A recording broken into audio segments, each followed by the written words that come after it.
नमस्कार दोस्तों, एक बार फिर से आपका स्वागत है एस कासिया यूट्यूब चैनल पर।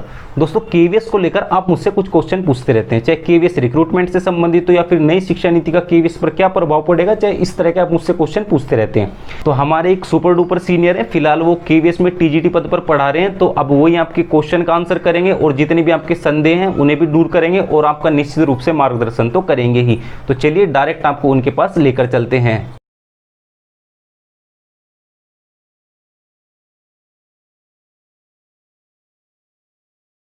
तो सबसे पहले प्रदीप भैया, आपका स्वागत है हमारे इस चैनल पर और आपका हम तहे दिल से धन्यवाद करते हैं कि आपने हमारे इस चैनल के लिए समय निकाला ताकि आप हमारे व्यूवर्स और हमारे सब्सक्राइबर का आने वाली केवीएस की तरफ से जो टीजीटी पीजीटी पीआरटी की रिक्रूटमेंट है उसे लेकर सटीक रूप में मार्गदर्शन कर सकें।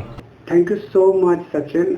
मैं आपका भी बहुत बहुत आभार व्यक्त करता हूं कि आपने मुझे अपने चैनल पर आमंत्रित किया। Thank you so much. तो प्रदीप भैया, आप बस थोड़े से शब्दों में अपना परिचय दे दीजिए सबसे पहले। मेरा नाम प्रदीप कुमार है। मैं केंद्रीय विद्यालय में एज ए टीजीटी संस्कृत के पद पर कार्यरत हूं और मैं साउथ जोन में पोस्टेड हूं और इससे पहले मैंने दिल्ली में भी 5 साल एज ए गेस्ट टीचर कार्य किया हुआ है। तो प्रदीप भैया, सबसे पहले आप बिल्कुल स्टार्टिंग से बताइए, क्योंकि हम वीडियो बिल्कुल स्टार्टिंग से स्टार्ट करेंगे, तो आप भी बिल्कुल स्टार्टिंग से बताइए आखिर जो केवीएस में रिक्रूटमेंट का प्रोसेस होता है ये कहाँ से स्टार्ट होता है और कहाँ पर खत्म होता है, मतलब इसकी शुरुआत कैसे होती है।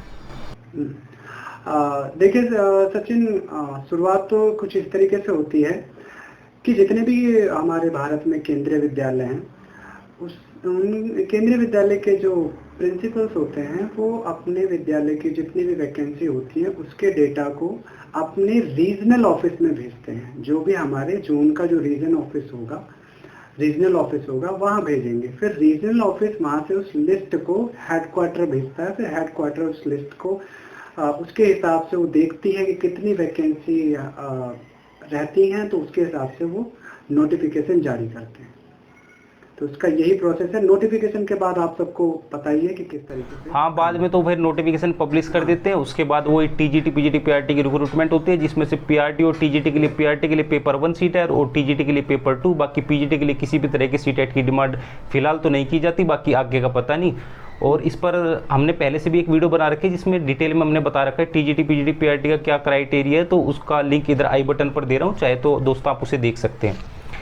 तो प्रदीप भैया, अगला सवाल हम आपसे ये पूछना चाहेंगे, जो भी आपने हमें पूरा प्रोसेस बताया है कम शब्दों में, क्योंकि इंटरव्यू हमारा काफ़ी छोटा होने वाला है, इसलिए हमें शब्दों की सीमा के अंतर्गत ही अपना कार्य करना है।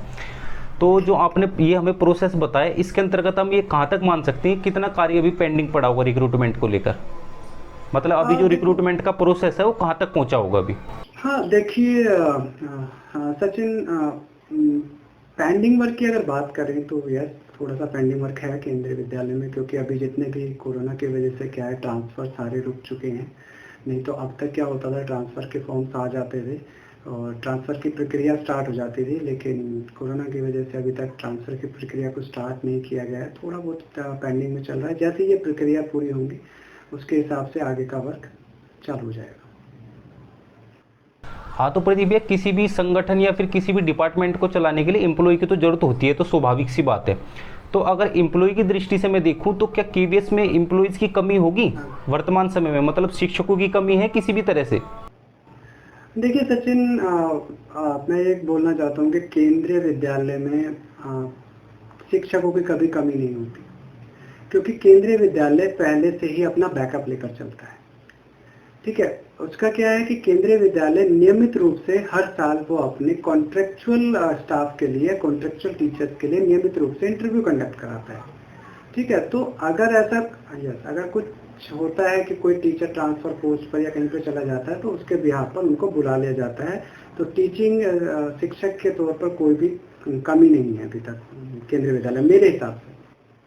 और भैया ये बताओ, जो ये आप बोल रहे हो टीचिंग में तो मान लिया, बाकी जो नॉन टीचिंग स्टाफ होता है उसमें भी क्या हर साल रिक्रूटमेंट निकलते हैं, क्योंकि जो रिक्रूटमेंट का प्रोसेस है वो तो नॉन टीचिंग स्टाफ ही संभालता है, तो उसमें भी कॉन्ट्रैक्ट बेस पर रिक्रूटमेंट हर साल देखने को मिलती है हमें। हाँ, अगर वहाँ पर भी यही प्रोसेस लागू होता है कि अगर परमानेंट वैकेंसी जब तक फिल नहीं होती तो वहाँ पर भी उस पोस्ट पर भी कॉन्ट्रेक्चुअल को पोस्ट कर लेते हैं। अच्छा, कुल मिला के ये है कि कभी भी एम्प्लॉइज़ की कमी नहीं होती, क्योंकि केवीएस के पास पहले से ऑलरेडी टीचर्स होते हैं, क्योंकि ये जो हर साल इंटरव्यू वो जो कॉन्ट्रैक्ट बेस पर रिक्रूटमेंट निकालते हैं उसमें से पहले बैकअप ले लेते हैं। बाकी किसी भी टीचर की या फिर किसी भी नॉन टीचिंग स्टाफ में अगर किसी भी एम्प्लॉय की कमी होती है तो उसकी खाना पूर्ति वो उस कॉन्ट्रैक्ट बेस वाले एम्प्लॉय से कर लेते हैं। जी जी जी। तो प्रदीप ये जो भी आपने बताया, तो अब आप अपने हिसाब से बताइए, जो अब हमें next TGT PGT PRT KVS की तरफ से रिक्रूटमेंट देखने को मिलेगी, वो आपके हिसाब से कब तक देखने को मिल सकती है? अगर आप मेरे अकॉर्डिंग पूछते हो तो मेरे हिसाब से तो मुझे लगता है कि शायद अगले साल ही देखने को मिलेगी। हाँ, वही कह रहा था प्रदीप मैं, क्योंकि मैंने औरों से भी बात करी थी जो मेरे सीनियर्स थे, तो सबका यही कहना है कि इस साल तो शायद ही हमें रिक्रूटमेंट देखने को मिलेगी, क्योंकि काफ़ी सारा काम पेंडिंग पड़ा है केवीएस का, जैसे कि आपने भी थोड़ी देर पहले में बताया। तो ये मान के चल सकते हैं हम, जो हमें रिक्रूटमेंट देखने को मिलेगी वो नेक्स्ट ईयर ही देखने को मिलेगी। और जो एक क्वेश्चन हमसे बार बार पूछ लिया जाता है कि जो ये न्यू रिक्रूटमेंट हमें देखने को मिलेगी, इसमें जो हमारी नई शिक्षा नीति है वो लागू होगी या फिर नहीं होगी? देखो, अगर हमारी जो नई रिक्रूटमेंट अगर आती है उसमें नई शिक्षा नीति लागू होती है या नहीं, इसका सिंपल पहले तो मैं आपको ये क्लियर कर देता हूँ कि अगर वो लागू हो भी जाती है तो हमारे जो केंद्रीय विद्यालय का जो रिक्रूटमेंट प्रोसेस है उस पर कोई ज़्यादा असर नहीं आने वाला है। ठीक है, अभी भी केंद्रीय विद्यालय इंटरव्यू कंडक्ट करता है, डेमो लेता है साथ में। बस आने वाले टाइम में यह होगा कि इंटरव्यू अलग से होगा, डेमो अलग से होगा, और हो सकता है कि आपके इंटरव्यू को खुद एजुकेशन मिनिस्ट्री वॉच करे, ये हो सकता है। और हाँ, एक चीज़ और हो सकती है कि हो सकता है कि एक एग्ज़ाम आपका एनपीए के द्वारा भी कंडक्ट करवाया जाए, तो वो प्रोसेस थोड़ा सा ऐड हो सकता है, नहीं तो बाकी और कोई मुझे लगता नहीं कुछ चेंज आने वाले हैं। अगर जैसा चलता है वैसे ही चलेगा। अच्छा, तो प्रदीप आपका कहने का मतलब ये है, मतलब कि हाँ, जो न्यू एजुकेशन पॉलिसी हमारी, उसमें जो भी रिक्रूटमेंट में जो सिलेक्शन का प्रोसेस है, तो वो जो अभी फिलहाल जो हमारी प्रोसेस है केवीएस में, वो लगभग उसके समान ही है। अदर किसी रिक्रूटमेंट की बात करते हैं, जैसे डीटर प्लस बी वगैरह की बात करते हैं, उसमें तो निश्चित रूप से हमें चेंजेस देखने को मिलेंगे, लेकिन जब हम केवीएस की बात करते हैं तो इसमें तो काफ़ी मिलता जुलता रिक्रूटमेंट प्रोसेस है।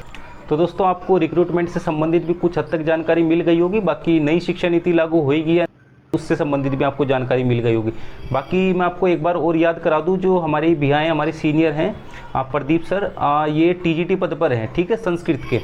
तो अगर आप चाहते हैं कि इन्होंने टीजीटी में जब इनका सिलेक्शन हुआ था तो इंटरव्यू वगैरह हुआ था, तो इंटरव्यू में इन्होंने क्या अनुभव करा, किस तरह से इंटरव्यू क्वालिफाई करा और किस तरह से अच्छे मार्क्स प्राप्त करें इंटरव्यू में, अगर ये चाहते हैं कि आप अपना अनुभव आपके साथ शेयर करें, तो आप दोस्तों हमें नीचे कमेंट कर सकते हैं। हम इनसे दोबारा रिक्वेस्ट करेंगे और हमें पूरा यकीन है ये मना नहीं करेंगे।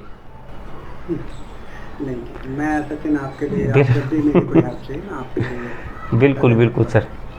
तो दोस्तों, जैसे भी आपको हेल्प चाहिए होगी आप बता देना। अगर आपको इंटरव्यू वगैरह देखने की टीजीटी में किस तरह से इंटरव्यू ले जाते हैं, क्या क्या आपके सामने समस्या आती है, उन समस्याओं को किस तरह से निवारण किया जा सकता है, या फिर आप किस कॉन्फिडेंस के साथ इंटरव्यू देने जा सकते हैं, तो इन सभी पर दोस्तों आने वाली अगली वीडियो में, जब हम अगला इंटरव्यू इनका लेंगे, तो आने वाली वीडियो में दोस्तों इंटरव्यू किस तरह से आपको क्वालिफाई करना है केवीएस का, तो उसके बारे में डिटेल में चर्चा कर लेंगे। तो प्रदीप भैया, एक बार आपका फिर से दिल से धन्यवाद, आपने हमारे इस चैनल को समय दिया और हमारे व्यूवर्स और सब्सक्राइबर का सटीक रूप में मार्गदर्शन करा। Thank you so much Sachin, मैं आपके सभी व्यूअर का बहुत बहुत धन्यवाद करता हूँ। जी जी, बिल्कुल बिल्कुल, मेरे को एक मौका दिया आपके चैनल जी बिल्कुल जी सर, ये तो आपका बड़प्पन है सर, आपने इतनी बड़ी बात बोल दी। तो बस दोस्तों, फिलहाल के लिए इतना ही। अगर आपको वीडियो पसंद आई, वीडियो को लाइक करें, और अगर आप एक शिक्षक बनने की इच्छा रखते हैं केंद्रीय विद्यालय में, तो निश्चित रूप से आप हमारी सेस्का यूट्यूब चैनल को सब्सक्राइब करें। तो बस फिलहाल के लिए इतना ही, मिलते हैं अपनी अगली इसी तरह की इंटरेस्टिंग वीडियो में। तब तक के लिए जय हिंद, वंदे मातरम।